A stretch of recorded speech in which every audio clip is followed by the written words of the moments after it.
guys for joining us in the second series of Alumni Talk on higher education.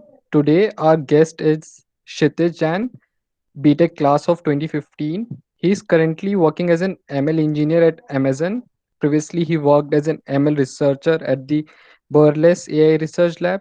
He did Master of Mathematics in Computer Science at the University of Waterloo in 2018. And he has also worked with Google Direct Eye Correlation 1 and the Xerox Research. So I request Kshitij, you can start. Um, Thanks, Khalid. So should I wait for a couple of more minutes or should I start now? I I think let's start, Kshitij. And meanwhile, if people join, they can join in later and ask Okay, questions, Yes. sounds follow-up good. questions. Yeah. Yeah, yeah.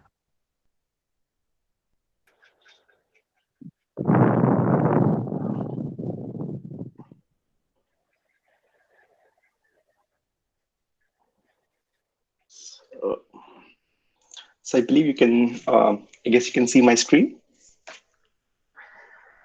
Uh,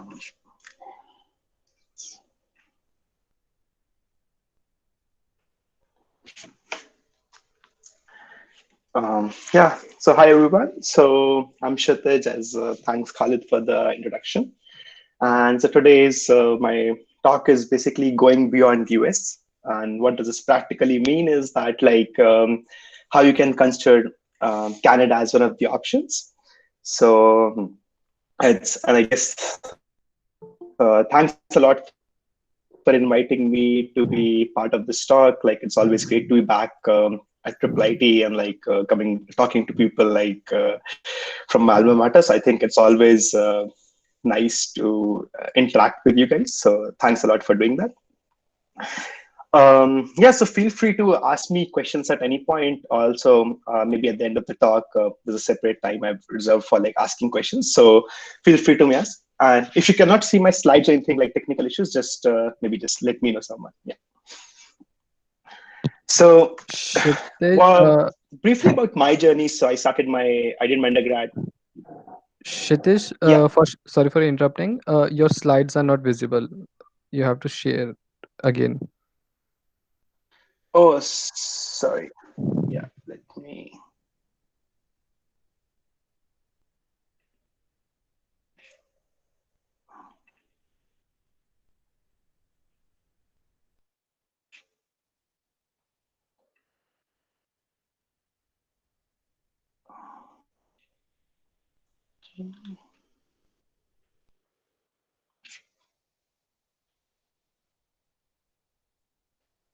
Um, it seems like some difficulty. Just give me a minute. Let me figure this out, and then we can start.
So can you see my slides now, Khalid? Yes, it's now visible. Okay, sorry for the glitch. So yeah, as I mentioned, this will be talking about going beyond US and like in specifically talking about how we can how you can consider opportunities in Canada. So before I start, I like to tell my journey. I did my undergrad, I guess obviously from IIIT-Delhi from 2001 to 2015. So I graduated in 2015. Some of the activities I was quite involved with FUBAR, with some of the workshops, INI related workshops, and also with SIA. And in general, I've done BTP and IP. So feel free to ask me questions like if you have related to some of my time at IIIT. So I'm very happy to answer them. I guess during my undergrad, I also interned at Xerox and IIT Bombay. After completion my BTech, I joined DirectI as a software dev, and so I worked there for a year. And while I guess I was working there, I decided to apply for masters. And I guess as most of you might be in the same position, I decided to apply for masters in like US, Canada, Europe. But ultimately, I decided to choose and come to University of Waterloo for my like here the program is called math thesis. I guess I'll go in detail, like why that option, why was that an option, or why I chose that as an option for my master's. During my undergrad, during my master's, I mostly worked on research related to like theory and computational geometry, and I also got a chance to intern at Google while I was there. Since graduation, like I worked briefly as an ML researcher at Burry LSAI, and I recently switched jobs and I'm working as an ML engineer at Amazon. So this has been my briefly journey, just to give you guys an idea, and then if you guys have any questions related to my background, feel free to ask me. Yeah. So why Canada? And I guess there are a bunch of reasons, and I guess the prominent one, like what most people are considering these days, is like it has one of the sort of world's friendliest immigration policy. It is relatively very easy to get like student visa, work visa, and postgraduate work permit. And once you get the visas, like even if you're looking for getting permanent citizenry or PR, what we call here, it's relatively very easy, and it's a point-based system as opposed to like country-based quota, what you might have heard for green card in US and some other places where for Indians it can take up to like 10 to 15 years of wait time. Whereas in Canada, you can get PRs in a couple of years, and even like you might be able to even get PR while you're in India just based on your work ex. And even if for people who are looking to get Canadian citizenship or Canadian passports, that's an option. Like it's a relatively very straightforward path. Canada is very diverse, and so in day-to-day life, you'll meet people from different parts of the world, different regions. And like for people who are looking for like the Indian community, and which you might have heard like a lot, I guess from memes and stuff. Also, like that Canada has like is like a mini India, which is not true in general for like the whole country, but it's definitely true for certain cities in Canada and like Mississauga, Brampton. So, but in general, overall, it's a vibrant community. So you might be able to, you probably will be able to enjoy some of the same things that you probably enjoy back in India. It is home to some of the best tech universities. Now, also Canada has some is as emerging as a strong tech sector, as a place like attracting talent, attracting companies. And one of the main reason is being that like they have a very good talent pool, but also on the other hand, it's like because of like US immigration policy and stuff like that. So since H1B recently got banned, like many companies started looking to open their offices in Canada. In like North America in general, like Canada is considered to be like having a very good healthcare system. So that's always a good sign. I mean, one success story was like, for instance, despite having same geographical locations, similar geography, Canada's response to COVID was much better as compared to like US. And things are like not really normal, but still it's like pretty normal, and like you can actually walk freely, and it's like I guess much better place right now in terms of during COVID times. So yeah, that's like the some of the highlighting points of why you should consider Canada. Some highlighting points why you should not come to Canada. And the biggest one would be that, like, if you hate winters, so winters can be really brutal, especially in East Coast. I think West Coast is still very pleasant, but in East Coast, like, it could be like really brutal. Temperatures could drop down to -20, -30. I've even seen like -35, -40 myself. You It sounds very brutal, but you get actually used to it, so it's not that bad. But still, that's something you should consider it. Um, it is not a good place for people looking for like Silicon Valley level salaries. So Canada has good salaries, but it's not comparable to SF level or Bay Area salaries. So it's not something like you're attracting. And maybe, uh, I mean, you can consider for higher education, but if you're looking for jobs, then maybe US might be a better place for you. Um, I mean, I've written this point, like, if you're attached to Indian culture or lifestyle, I think that's just like, if you think that, it's probably you'll figure out once you're here, but at the same time, something to consider that like many people might not like here because they're very used to like the Indian lifestyle, and so it's a different lifestyle here. Canada is known for high costs, high taxes, and in general high cost of living. So, uh, like as you start earning more, and like if you start like, you can even expect your taxes to be as high as 45% or even like 50% kind of thing. So that's something considered. It's like I mean, there's like higher taxes means there's a better social welfare programs, and it results in like better benefits for you and your family. But like as an individual bachelor, like you might not be able to see those benefits of those high taxes. But that's something you might do to you should consider. So here are some of the top Canadian universities. So University of Waterloo, U of T, UBC, McGill is also very good, and then McGill is also home to Mila, which is like the Montreal Learning Institute, and it's probably one of the best places if you are considering for like machine learning in general. Like, I don't know if I guess most people was aware, like Yoshua Bengio is there, so it's a hub of like if you're considering like opportunities in machine learning. And again, I would say like it's like don't really go with the rankings, and I mean it just really depends on what research area you're looking for. Like, so different universities might be better for different areas.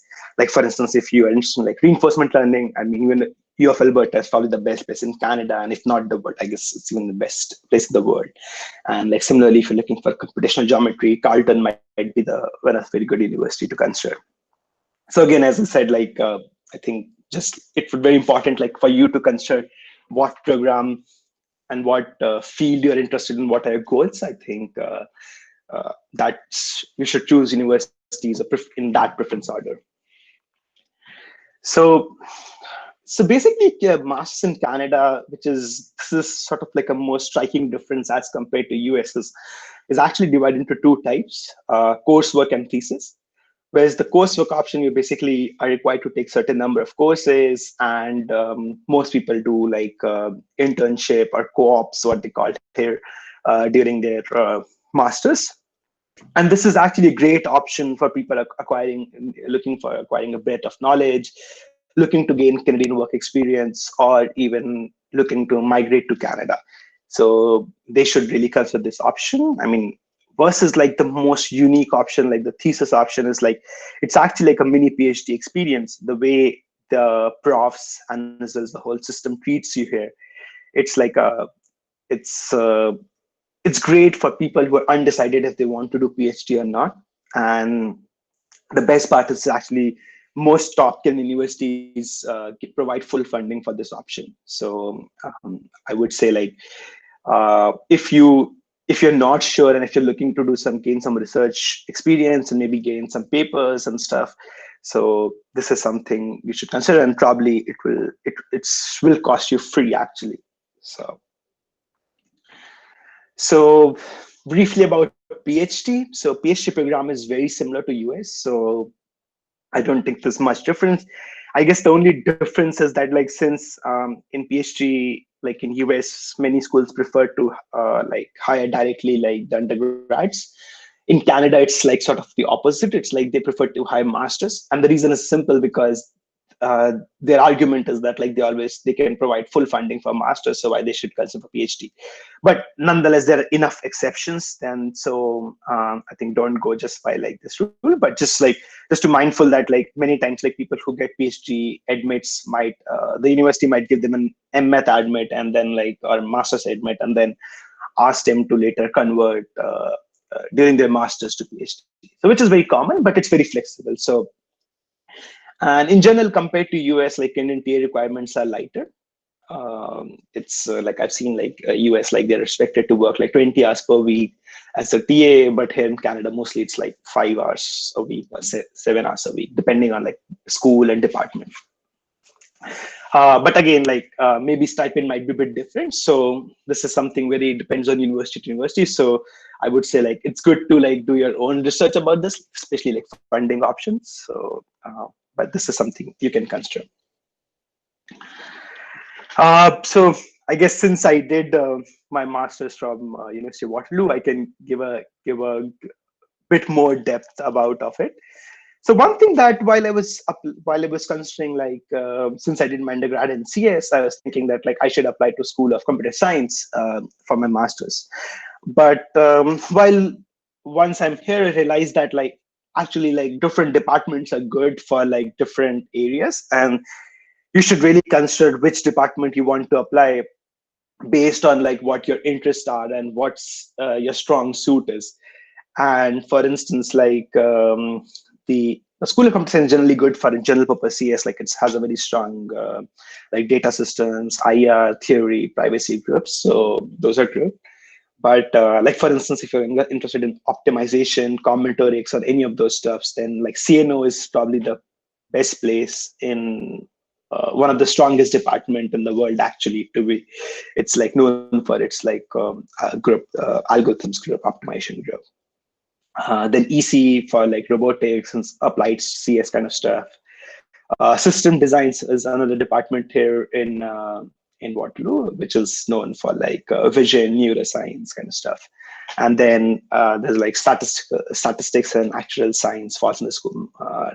Faculty of mathematics, which is good for like statistics and like I guess more traditional ML and not like really deep learning, but even like for deep learning kind of stuff. So it's important, I guess, to browse through different departments and different schools to figure out what really your interest lies in. And I mean, I think even for like some of the EC people, there might be more options to consider there.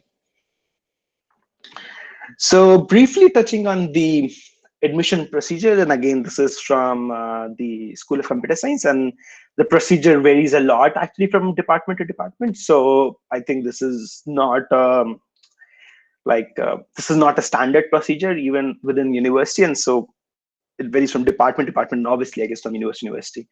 But the one major difference is like I think in Canada, most universities, especially University of Waterloo, like they allow you to have admissions cycles in fall, winter, summer. Obviously, the fall one being the biggest one because I guess it aligns well with the globally when everybody's applying in fall. But in general, like you can apply in any of the three admission cycles and you can actually get admitted to it. So like many people have joined in like irregular cycles also. So it's possible. And it's like they take admits. For CS, like GRE is required. English language requirement is also there. You might want to check the website if you're looking for exceptions on that. But overall, like TOEFL, IELTS, and it's mostly like cutoff scores. But again, it's good to consider. And also even like some people who didn't meet like specific cutoff scores for specific like let's say writing or speaking, they were asked to do like some of the like an English remedy course here in their first term, which is pretty common, and like it's a bit of like a bureaucratic, like it doesn't really impact anything in your program. It's just like you're supposed to do it. It's like a free thing, and you just have to go to a few English classes and like get a satisfactory grade in that. But yeah, so some of these are important for like getting funding and stuff, but it's mostly like you should have enough cutoff scores there. Briefly touching on again cost of living, so it varies a lot again from city to city and probably universities also. Vancouver and Toronto are considered like way more expensive than like Waterloo, Montreal, Ottawa. Um, for CS again, like Waterloo, the fees per term is like $8,000. And then the costs, like the university estimate, like living costs is like around 5,500 to 6,000 per term. I would say it's bit for like on the higher end, like you can even get it like for 3,500, 4,000 per term if you're looking for a moderate lifestyle. So your estimated cost could be like somewhere 11,000, 12,000 CAD, like which could roughly translate to 6 to 7 lakhs per term. I mean, in general, CAD is much cheaper than US dollars, so just figure that out in your calculation. So, but it's something to consider. And again, I guess the best places to figure out these things will be the university websites. I think they have a very good estimates of these things. So scholarships.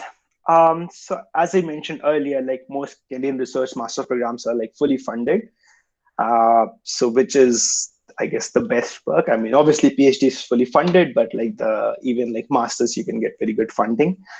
Um, there are some additional scholarship depending from department and university. So, but overall, like I think the tuition fees, the living expense, and some other expenses are covered. In general, the funding. TA support is actually also very common for coursework students. So that's something like even if you're looking for coursework option, then also you can offset a large part of your cost by enrolling for TA. I mean, the preference is given to research students, but then uh, even for like coursework, it's pretty feasible. And like in general, like the funding options are like the funding is way easier if you're a Canadian PR or citizen. So, in by any chance, if anybody decide to first work for a couple of years and acquire Canadian PR and then try to go in masters or PhD, then the funding will be way easier. But I mean, that's not a normal route for most international students. But if anybody's looking for that, that's just an option. So, internships. So, Canadian University is known for like strong co-op program, like, and I mean, all the top companies in North America prefer to hire from like the Canadian universities, especially like Waterloo, because it's like it has a very strong undergrad co-op program. But even like for most other universities in Canada, like they're trying to now get on with this co-op program, and like so it's pretty common like to see like during the whole year term when you're here, like all the top recruiters having their info session, like. Which is like the companies which not really present in India and like other places. So they're looking for hiring for like co-ops. For people looking for, like for Indian undergrads looking for internship opportunity, there are several, but I think the most prominent one is MyTax. So that allows you to do research internship at Indian universities. It's like a multi-step process where you first have to get selected at a program, and then I think you have to be matched with a project. Again, I think if you're looking for like September, like next year, summer 2021, I think applications are due like probably somewhere mid-September, around September 20th or so. So I would encourage people to apply for that if they're looking to get an idea what it could be like. And it's good to like it's a fully funded program. It's like they provide you for all the airfare, housing, and stuff like that. There's a good opportunity to publish papers and do like a meaningful research in summer. And one of the perks is that like if you decide to actually return to Canada for to pursue grad studies, like the MyTex alumni has extra scholarships. So I have friends like who did their MyTex intern and then they came back to Waterloo with me, and they were getting like some extra funding just being MyTex alumni. So that's something you should consider. Like I mean, I would encourage to apply at least. So looking for job prospects, like I mean, all the major big companies, as I mentioned earlier, like have a presence or trying to increase their presence. So Google, Amazon, Microsoft have pretty big presence in Canada, especially the Google and Amazon. Another big company, Shopify, which is a Canadian unicorn, sort of direct competitor to Amazon. Canadian bank and Canadian telecom companies are other big recruiters that look to hire people. So they hire across various categories. In general. There are bunch of startups in Canada. I mean, I guess it will be very hard for me to name them, but there are a lot of startups if you're looking to work in startups. And since I think just to mention that, like, I'm assuming most people are aware, but like for instance, Canada is known for its AI and ML. So like Geoffrey Hinton, Yoshua Bengio have the presence in Toronto and Montreal. So like most companies are looking to open their research labs in Canada. So all the Uber, Facebook, Google um, have their research labs or research divisions in Canada, especially in like Toronto and Montreal, and like now even expanding to like other cities like Vancouver, Waterloo, and the cities. So if that's something your goal, then even like Canada's pretty good place to be. So going for like if you're looking to start your startups, there are a lot of incubators and the startup funding available. Like Waterloo has home to like world's largest free startup incubator, Velocity. So they organize a lot of events, a lot of programs, and even like and the best part is, I guess, they don't take any equity from you. So they work on like sort of donation model where you can just donate when once your startup is big enough. So that's something, if you're looking for that, that's also options available.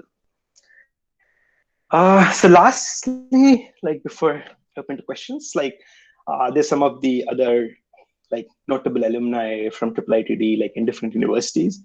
Uh, I mean, there might be more. I'm like mostly connected to them, these people. So Waterloo, Charupriya, Vedanshi, Anmol, Sampurna, she, I think at some point gave a talk similar to this. She's from UBC. Mayank is from SFU. He's currently at Google Waterloo. So he's also, Arushi, she's like doing her PhD at McGill, even at Mila. So if people looking for asking advice about PhD in general, ML or Mila, she's probably a good person to go for. Before I open for questions, like I just like to mention that like most of these photos I was like this I presented in the slides were taken by me on like my phone camera, and the reason was that very simple. Like when I was asking my friends like why would they consider Canada, they one of the thing was that they were asking was me to highlight is that like you should highlight about like the scenery or the beautiful places, and I said like okay, instead of writing I should just show some pictures that like are like that describe the Canadian landscape.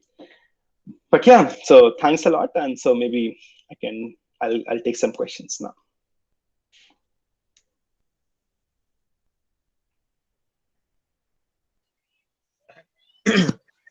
Hello, hello, Kshitij. Yeah, I can hear you. Yeah. So my question was, you mentioned that one of the major reasons that people consider Canada instead of US is because of the immigration policies. Right. Yeah. So is there also some other reasons other than that? Mainly, I want to know that is there a difference in the amount of opportunities that both the countries offer? Since you also mentioned that if you're looking for Silicon level Valley salaries, then probably you should not look at Canada. So does that similarly translate to the amount of opportunities? Are those also less than what maybe US offers?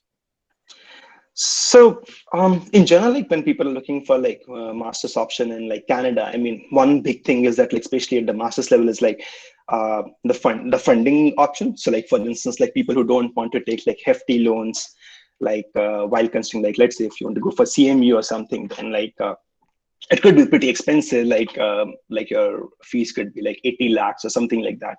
So, since like Canada allows you to do like let you let you like basically take the provides you full funding, so that's a very attractive option for many people is.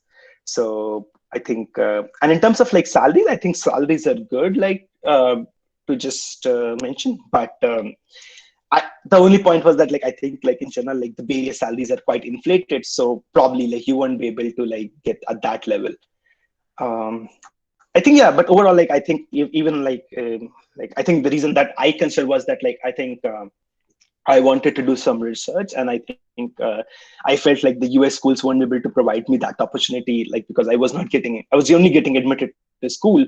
Versus one thing different was that like while at Waterloo they were matching me with a potential supervisor, so I knew that like with which prof I'll be working on what kind of problems I'll be looking at. So I think that was the main reason for me to consider coming to Canada. Okay, okay. Thank you. And another question I had was like you said that it's the research funding that the students receive. So people who have already worked in Canada, so they find getting research funding that is much easier for them. So those who have not worked there, so is there something that they have to have in their resume, or do they do something extra, or is it just easy for them also to get research funding?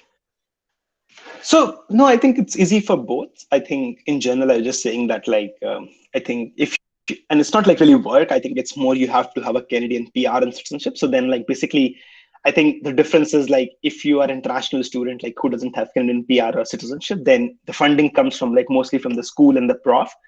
Versus if you become citizen PR, then you can get funding directly from the government. So then the funding options are available at the government level instead of at the school level. But I think as if you're just looking for options, I think you don't really need to optimize for that. If you just apply for the school will provide you the funding for that. Okay, thank you. Uh, hey Kshitij, Utkarsh here. So I wanted to ask about like the difference you told between the PhD and masters, the pros and cons. Can you explain a bit more on that? Maybe a little. Sure.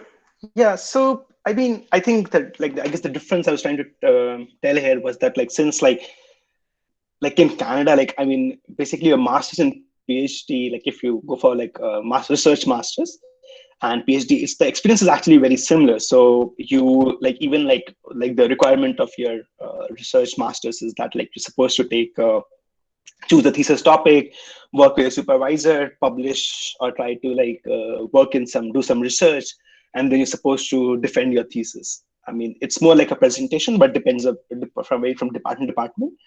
Um, and then that will determine basically that's your basically the master's procedure is to complete your degree in as a researcher. I guess the difference is that it's just masters and more extent a PhD is more extended version of this, so it's longer and more rigorous. So you have comps, you have comprehensive stuff like that. So but as from admission perspective, it goes is that I was saying if you're looking for apply directly from undergrad to PhD, it could happen. That happened with a couple of my friends is that the prof told them okay, we're giving you admit, and then once we have once you worked with me for a couple of terms, then you can just directly convert to PhD. So there's a lot of fluid and flexible in some sense. So I think you can apply for either of the two. But if you just want to be safe and I guess you don't want to take a high stake risk, it's much easier to apply for masters. And I mean, another thing is that if you're basically let's say you want to do master student or UBC master student, then it's actually very easy to get admission in PhD. It's sort of most, if your supervisor agrees, then basically the department won't say no in almost every case. Thanks, man. That was very interesting, very helpful. One more question I had was that you told many universities that were good for various stuff. Can you just repeat which you told for AI, ML, and data science research work? Which universities are better for that? I think you took a name, I forgot. So in general, Canada is very good for AI. So I think I would say all the top schools have strong faculty members. So I think in general U of T, Waterloo, UBC, SFU, and Montreal all are good. Or I would say pretty good. So U of T has Jeffrey Hinton's group and other you're not just Jeffrey Hinton. They have Vector Institute, so which is a research institute especially for AI. So in general, that's a good place. Montreal has a collaboration between McGill and University of Montreal and other places. So that's a strong place if you want to deep learning and NLP or graph-based machine learning. In specific, if you're looking to do reinforcement learning, then University of Alberta is very strong. So they have Richard Sutton and others like pioneers of the field in that basically that area. Yeah. Thanks, man. That was from us. Hey, Hello. Kshitij. Uh, Hello. Hi. Yeah, Vidit here. So, as you mentioned that you had like done gotten 1 years of work experience at direct side before going to your master's. So, does it like do the colleges provide any preference to people who have a work experience like in their concerned field? I haven't seen. Yeah, so. Yeah, so I think there's not really, I think, as such preference to people with WorkX. I mean, I think it depends more like if you have enough experience. So like some people try to like I guess build like show there's like strong the resume and CV by having WorkX. But I think if you have enough research experience in undergrad, I think it's pretty common for people to directly come directly from undergrad to masters. So I think. The only thing that I would say, I think in admissions, it doesn't matter much. I think the only thing WorkX Mm. might help you. Uh, in some cases, might if you're looking for like more coursework kind of masters, I think that's one thing that it could like be helpful. But again, that's not at all like I think it's pretty common for people directly to come from undergrad to like masters also. I think the more difference I've found is like or found like WorkX to be helpful is that like if you're looking to like apply for PR and stuff, the process becomes much quicker if you have basically Indian WorkX. So um, you can use your Indian WorkX to sort of like since the point-based systems to increase your points there. But I think that's very like I don't think so like you should optimize for that, but just that's something I've noticed like with people who have come directly versus who had WorkX. Mhm. Okay, and I had one more question. These the colleges in Canada also offer an applied computing course where like the whole program is divided into coursework and like an internship or a research project that is in affiliation with a company like let's say Google, Amazon, something. So, what is your take on that? If someone wants to opt for that instead of the regular CS courses? Yeah, I think it's pretty good. I think it just depends on like I guess what I guess which program you're going for. Like so, I think I would say like because census like depends a lot like what opportunities you get, like which company you're working with. So most people I know that who have worked with some companies, I think it's more common for like non-CS kind of stuff. But in general, for like some CS people also work with companies, and their experience varies a lot. So some really have had a great experience because of industry. They were able to work on like more real world kind of problems versus some Mhm. felt like they were not able to publish enough or like they were like bounded by the company's IP requirements and stuff. So I think I would say like it's I think very subjective. So probably there's no like a boilerplate answer for that. I think probably need to figure out and do your research and like maybe it's good to talk to like arrange meetings with prof before you accept such an offer. Okay, okay, I get it. Thank you so much. Yeah. I Kshitij, so Hi. they Yes, sorry, go ahead. okay. Kshitij, Rupal has had asked the role of CGPA that plays in the PhD and MS as well as in the scholarship and funding. Right. Yeah. So I think there's a it's very hard to define what role does it play like in the sense like there's no such like a fixed percentage, but overall I would say it actually plays some role, so both in admission as well as funding. So I think I guess it's just very hard to quantify like at what extent, but like for instance I think it's not the only criteria, but it's definitely one of the criteria that plays. It has a bit of effect on it, and it again depends. Like I think what kind of LORs you have. Like if your LORs are very strong, then probably it would not play that much of an impact. But if your LORs are like okayish, then there might be a bit of impact on that. So I think I would just say like. In funding, I think funding has in general more impact. They're looking for like people with strong academic records. So I think they try to figure out like who has good academics and stuff. So I've seen in general like people sorry, in any case, if people have like publications or something, then it's much easier for them to actually get funding. So, and some of the like better fundings, and because profs know, like in the department knows that you have proven yourself and you have a valid academic record there.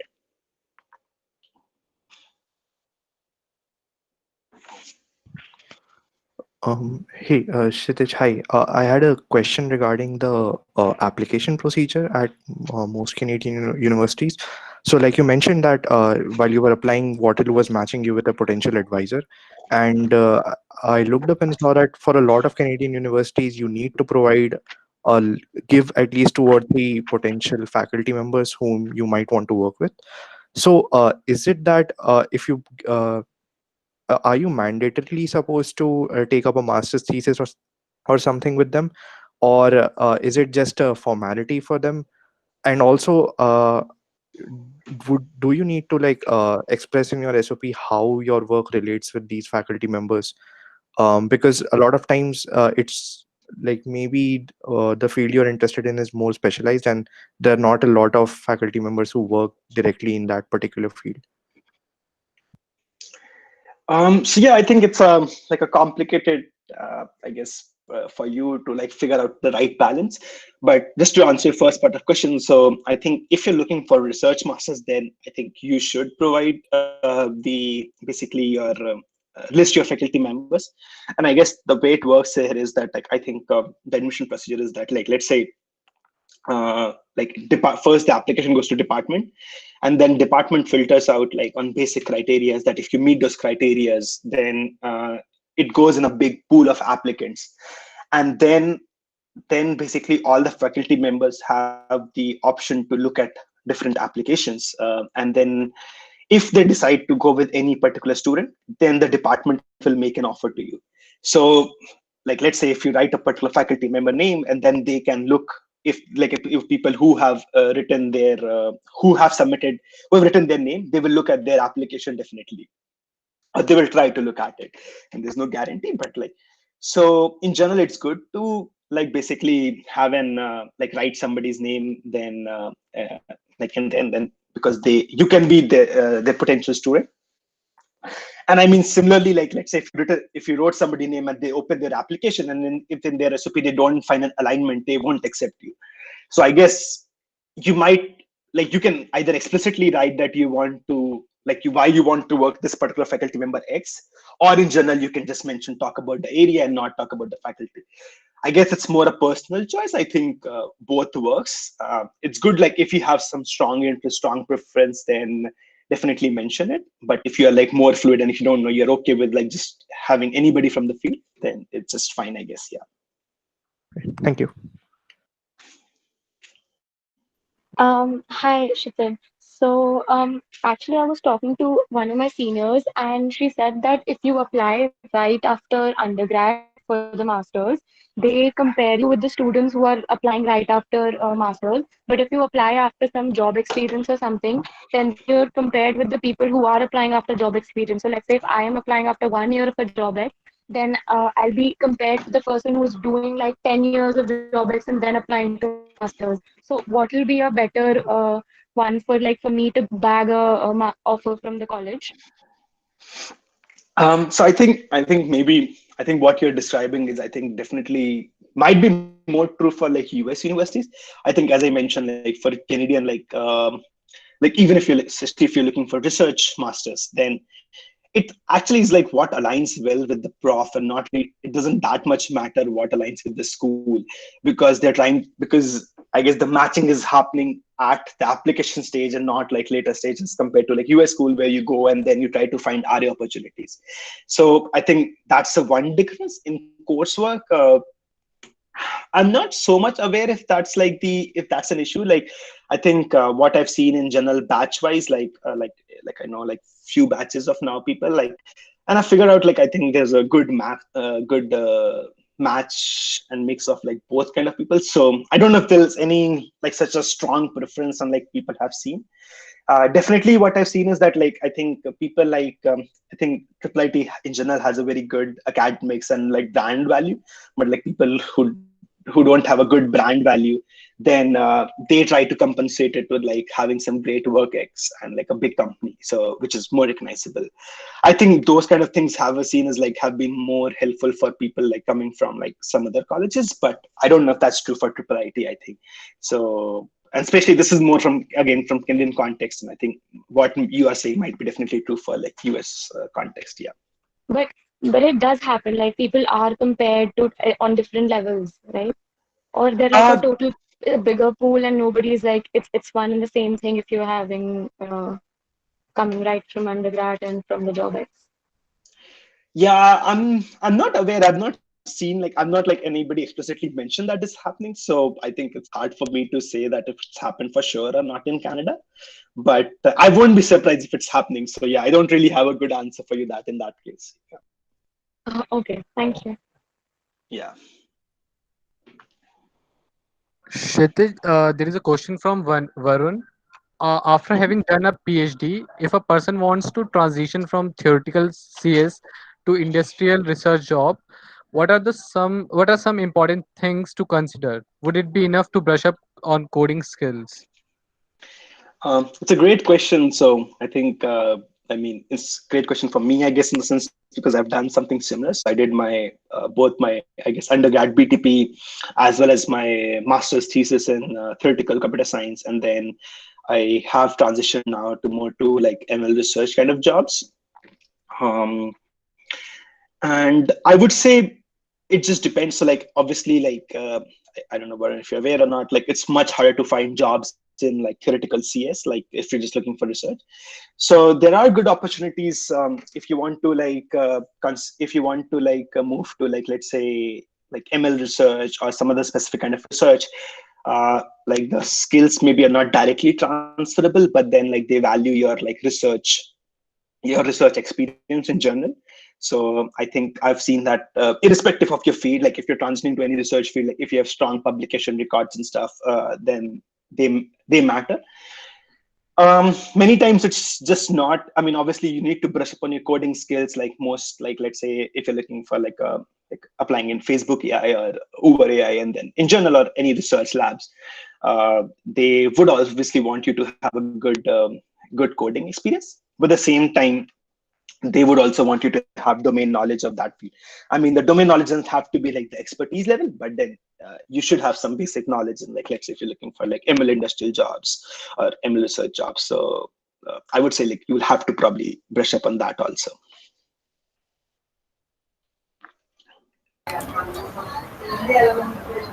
Thanks, Kshitij. Yeah, no problem. So there is another question from Rachit. He's asking, could you please elaborate a bit more on the research work you did at Waterloo and whether it matched your expectation? Also, what inclined you towards industrial research than academic research? Yeah, so my research at Waterloo was mostly focused on like theoretical CAS, and then like specifically focused on like approximation algorithms and computational geometry. My expectation, like I think I was really happy with what I get there, like what I get to work on there in like at Waterloo. So I think in terms of expectation, I think I was really happy with that.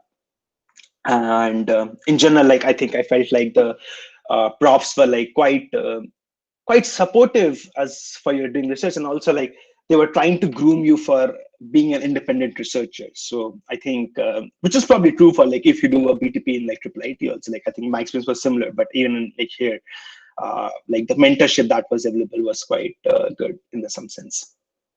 So I would say yes, I think my experience was very good with research.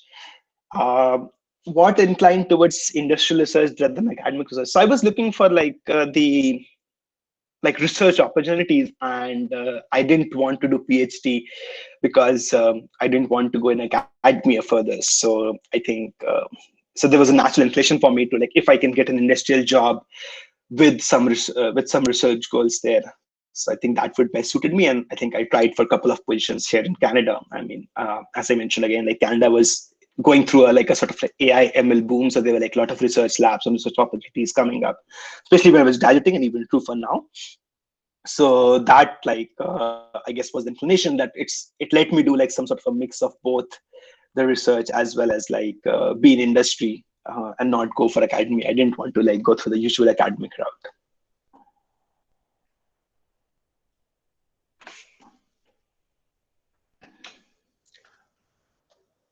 And Sanchit is asking how much does the university reputation plays role during the job hunt there?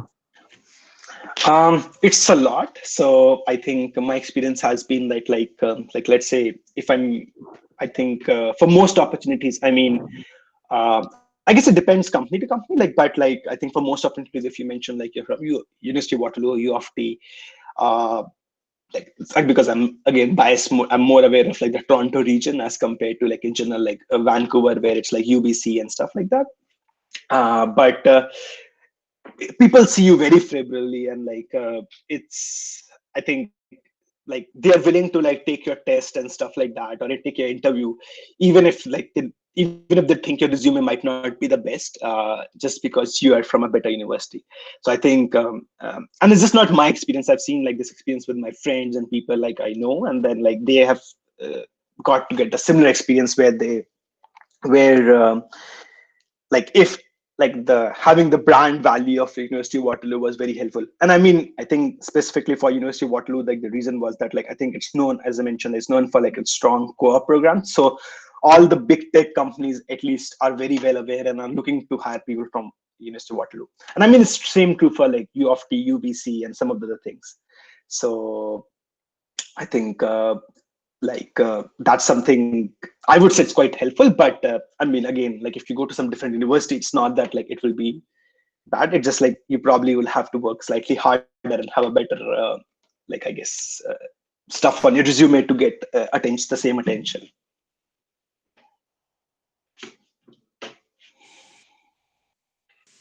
Hi Kshitij. Thank you for the presentation. So I had a question like while applying for masters during the application round. So are we asked beforehand if we have to choose thesis, masters, or without thesis, like first and that?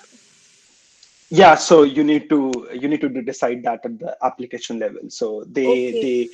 and that could be a very I think I know that for people it could be a problematic where they're not sure if they will get into thesis program or not.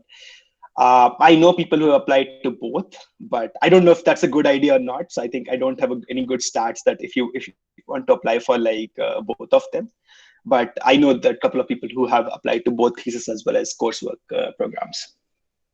Okay, and so do we shape our SOP accordingly? Like if we are trying for thesis, then we will show more of research side like that.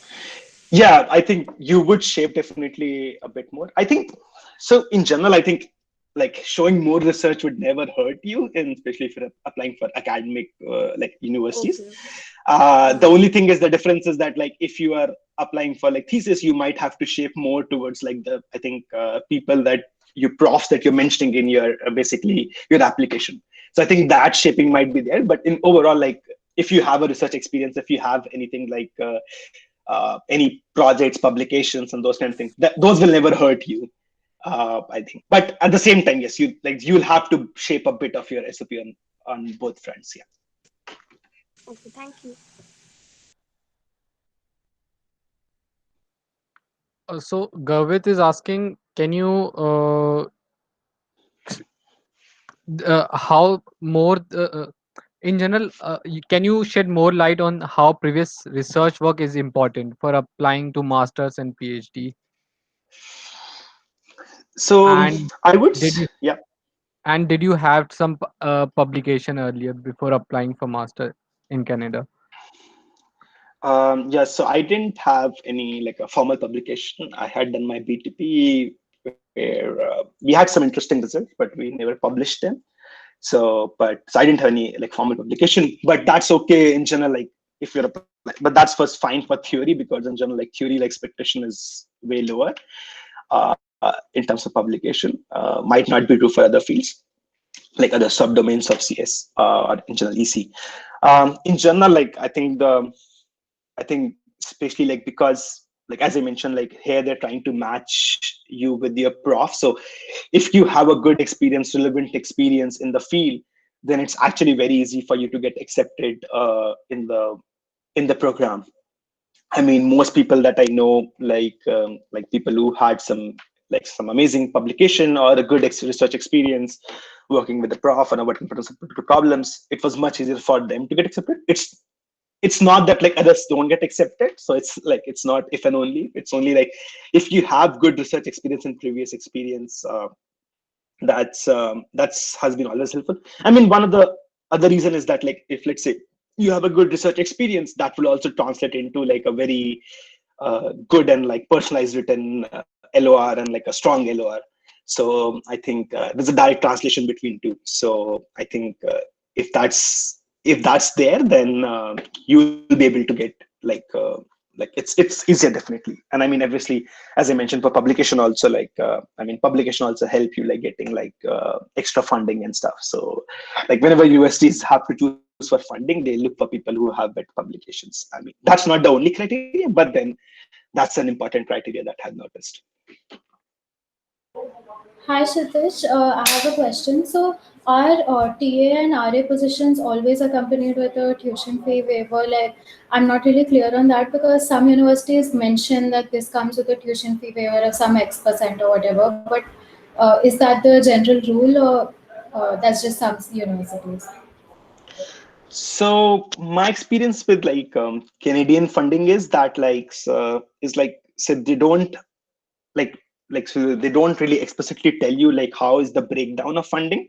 So they will mention like basically we're giving you X amount of money as funding, and what they mention is that this composed of like these different components, but you don't know which component is coming from what part. So so you know the tuition fees, you have an estimated living cost, and then they will tell you that this is the amount that you're getting for this as if you join basically this school or this program. So I think that was very helpful for me. Like I mean I knew that like let's say this is the funding I'm getting and this is the fees I have to pay, so this is the surplus I would be having. So I think in that sense they were quite transparent. I think what you're mentioning, I think about the funding waiver, like tuition fees waiver. I think that's I have seen more for US schools. I think Canada, I think I've mentioned is more other way approach that where you mentioned the amount of the funding that you get. Generally, the funding is, I think at least the RA funding is sufficient to cover your tuition fees, and then some departments might offer you extra TA-ship to cover the. But it varies. So get you basically give you extra money for like other housing and stipend kind of thing. But it's also varies from department to department in university. So I think it's probably not a like a generic answer, but at least for what you get an amount written as of like especially with the School of Computer Science, you get a total amount mentioned as that will be a funding for the year 1 and year 2. Okay, thanks. I also have another question. So, after doing masters by research, masters through research work, so if you join the industry and then you're, so what sort of role are you in? Versus if you do your PhD and then join industry. So they must differ in some way, but I'm not really sure about that. Yeah, so I think I think there's a thin line between between I guess all the roles that possible. So in general, like people can get into different roles with different degrees. But so one thing that I've noticed is like I think like if you're looking for like some research position or industrial research positions, it is better to have PhD. Like I think if that's your goal, like for instance, like some companies won't hire people uh, like some people like they won't even consider you for positions like research positions if you don't have PhDs. Like for instance, like a notable example is like if you're looking for like research positions at Google Brain or like a research position at like a Facebook AI, they won't consider you unless you have a PhD. At the same time, like they might consider you for like some of the like research engineer or like similarly like more like research engineering kind of positions, like if you have masters. I think that's one difference. And I think even for both visions, they would expect you to have some bit of depth of knowledge and also a bit of research experience there. So I think it's varies from company to company. There is not like a really a fluid definition there, but it's helps like if you have a focused goal, I think then maybe the answer might become clearer. So if you're like, no, like I want to work at DeepMind after graduating, then like it's actually best to go for PhD. But if you want like I want to work as a research in a DeepMind, then it's probably actually better to go for masters, research masters. So I think it depends like what you're looking for there. Okay, thanks. Hello, Kshitij. Uh, Hello. yeah, Yeah. hi. Yeah. So while we are applying for research masters, so when people and if we are showing our previous research as an experience as well, so is there some preference if we have done an industrial research versus an say research that is not really related to industry, it is more of an academic research? I think in general, not really. I think it's like if you have like a if you if you have something strongly mentioned in SOP, if your LOR support that, I think both are valuable. In generally, like universities have a slight bias towards academic research because they generally can lead to publications and things that they think are they will be make you successful in the while you come here as a grad student.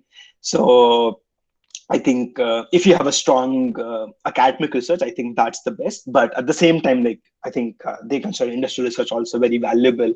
So I think I don't think there's a like a really a right wrong answer here. I think it goes both ways. But I think again, like I think more academic research probably has a higher weightage or can give you like is more beneficial in general. Okay. Thank you.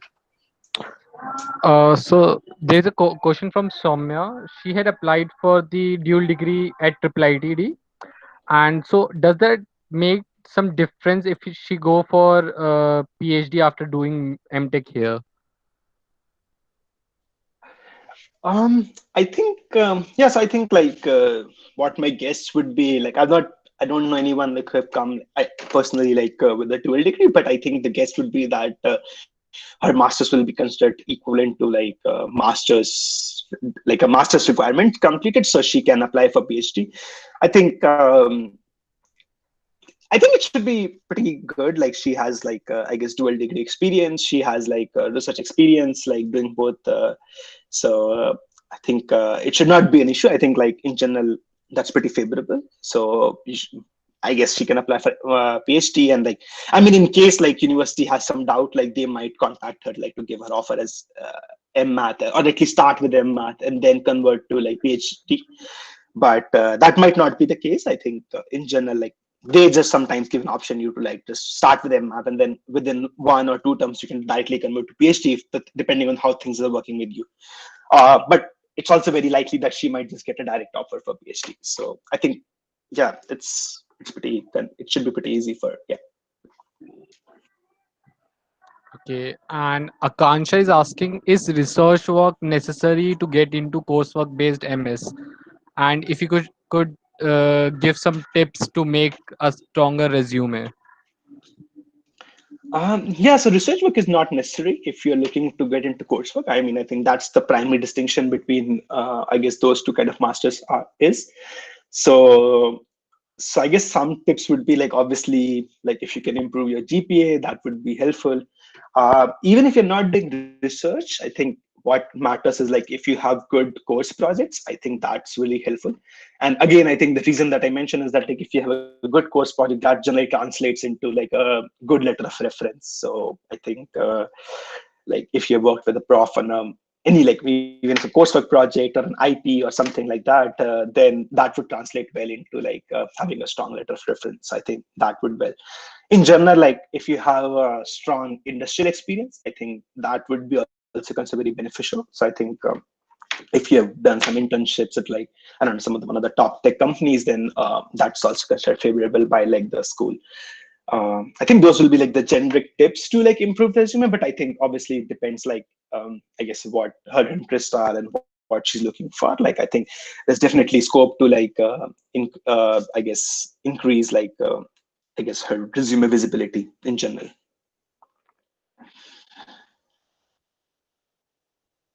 Yeah, right.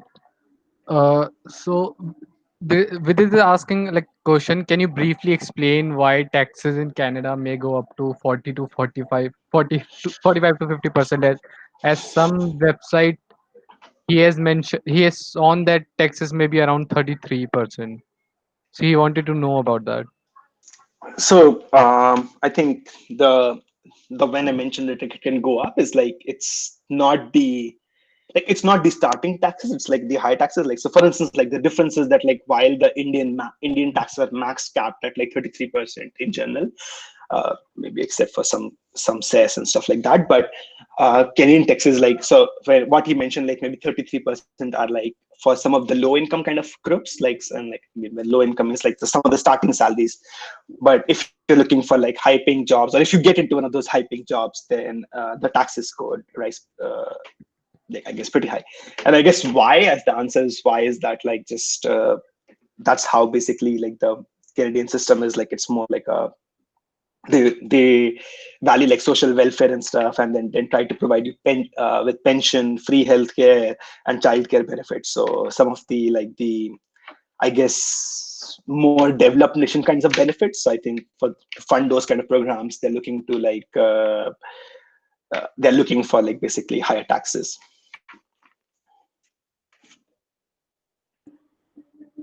Yeah.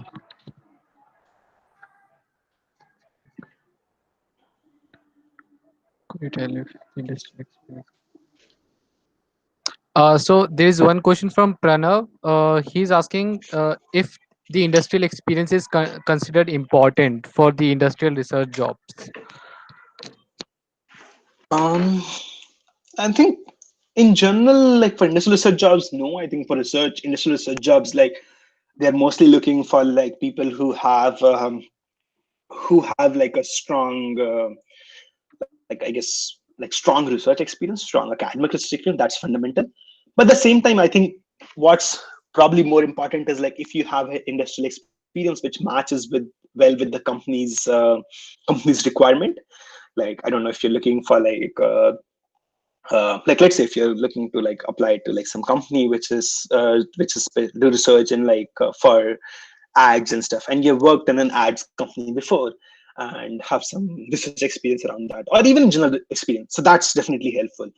But I guess like it would be helpful, but it won't be the primary criteria. I think primary criteria for industrial research job would be to have some sort of a strong research experience. But definitely, like industry experience would help you to get boost your chances to get like better positions. Yes, thanks. If anybody has any other question, they can ask.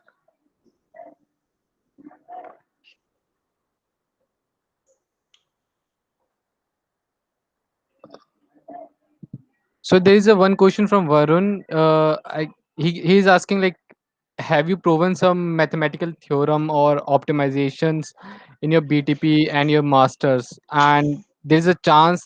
Is there any chance somebody get similar in their jobs too?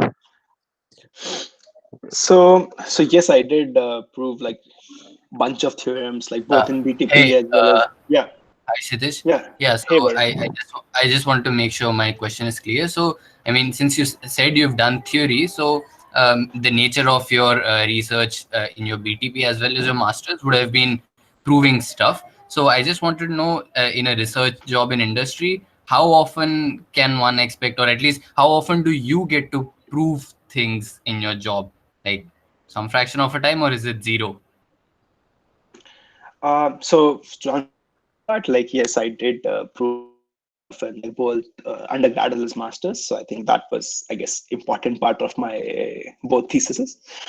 In industry, I think it depends. Like I think in general, like since like most industrial research are like mostly applied, I think the opportunity will be lesser. but at the same time, I think I have got some opportunities when we started doing some project which was more focused related to publication. So like I think with my experience at Borealis was like we worked on a paper which was like purely for like I was mentoring an intern, and so we was trying to submit a paper to an top AI conference. So Ichkai, and so there basically we try to prove basic theorems and like mathematical proofs. So I think other than that, it's mostly more applied stuff. But I think once like I think because industrial research lab, and if you're looking for research positions, they also want you to publish work. So I think at that point, like your work could be both experimental as well as like theoretical proof and kind of stuff. So I think those are the opportunities where you get to like prove stuff. Again, there might be more research questions which are better suited for like I guess more theory inclined. I think you can get industrial research jobs which are like more theory focused.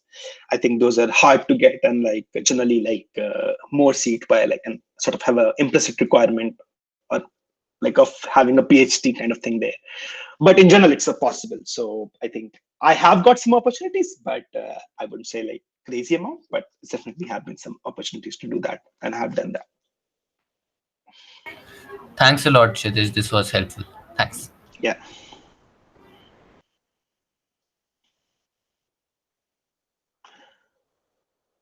So, any more questions?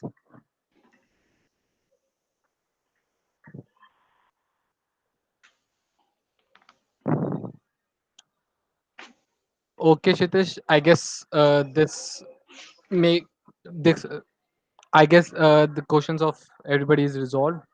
So, thank you, Kshitij, for joining us and taking your time to prepare us such a wonderful presentation. Hope to see you. Yeah. Yeah, thanks a lot. So yeah, I hope some of you decide to apply to Canada. So I hope that you can at least consider that an opportunity. Yeah, thanks a lot. So there is, I think, one last question from Ayan. How Okay. difficult is getting a job in top MNCs in Canada compared to in India? Um, I would say it's like uh, I guess similar, or maybe uh, slightly more difficult in the sense because I think like my experience have been that like I think in India generally the positions are I think way more these days. So like a lot of big tech companies are expanding their Indian offices. I think in Canada they are expanding, but maybe not at that rapid scale. So I found like it to be like slightly difficult. But again, it's I think depends a lot on like, for instance, like I mean, it depends like if companies are hiring slowdown, hiring freeze, or what kind of like. In general, to India, I would say it's similar, but might be like slightly harder. I would say. I think that's like my experience has been that like uh, if you're looking for like by MNCs, you mean like the typical tech companies, like the world, like the US tech companies like Amazon, Google, Facebook, Microsoft, kind of stuff. So those opportunities might be harder, but in general, like there are different kind of opportunities, like more kind of Canadian opportunities available. So yeah, that's my experience has been. Yeah. So I think answers the Ayan question. So again, thank you, Kshitij, for joining us. Yeah, thanks a lot. Yeah, hope to see you some of you guys soon. Yeah, bye. Yeah. Bye.